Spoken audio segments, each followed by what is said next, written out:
Last week, I coached 2 of my friends in a competition in South London. I learned valuable lessons that will definitely help you either competing or coaching the next tournament, especially if you're new to this like me.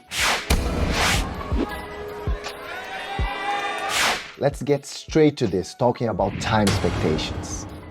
The amount of time you're gonna spend in the venue will vary. Things like the amount of people in the brackets, competing in both gi and no-gi, doing the absolute besides the division, all of that will impact the amount of matches on the day. On top of that, you need to factor the time to get to the venue and arrive there on time for the weigh-in. Given that, my suggestion is that you go into this expecting to spend the whole day at the event. And that means you must prepare for this long day. If you are competing, I would say the essentials would be bringing food, water, 1 extra set of competition gear like more gis and rash guards, your phone charger, a power bank, and a change of clothes. Especially underwear. My friends were very well prepared, but in the end of the day, you cannot prepare for everything. Sometimes things just get late. It's common to see the tournaments publishing the time of the matches in an app or a website. That's a great indication of when matches will happen, but it's not guaranteed whatsoever. Competitors must confirm with the stewards the exact time, so they can plan when to start warming up and getting into that competition mindset with enough time. Something that is sadly too common is people warming up for their match and then finding out they won't fight for another hour.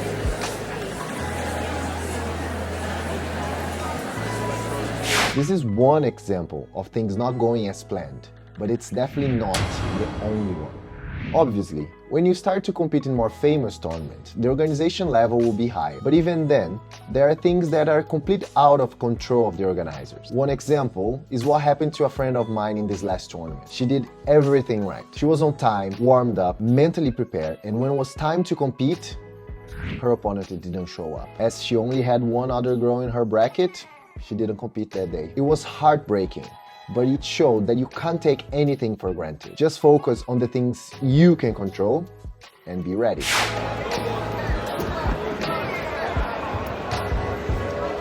From that, I took perhaps the most important lesson of the day, which is, as a coach, you are mainly there to support who's competing.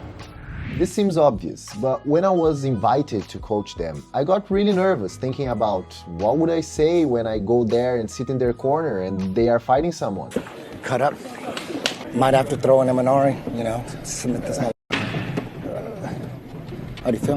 Good? Looking back, I can say that was a minor role I did on the day. Of course, having someone there giving tips and being there for you will help in some extent. But in the end of the day, whoever has better jiu-jitsu and understanding of the rules will win. You, as a coach on the day, will have way more impact if you take care of the extra things around the competition. There are several things like that. You can, for example, check the time and mat number of their upcoming match. Remind them about the competition's rule set, like the point system or the forbidden techniques. Do the warm-ups with them. Talk to the stewards to make sure your competitor is doing the warm-up in a plausible time. You can carry their stuff around and take care of them when your competitor starts to focus. All of this will free their mind so they can focus on giving everything on the mats. And you, have you ever competed? Did I miss anything important from the day? Let me know in the comments. As always, don't forget to like and subscribe, and I'll see you on the mats.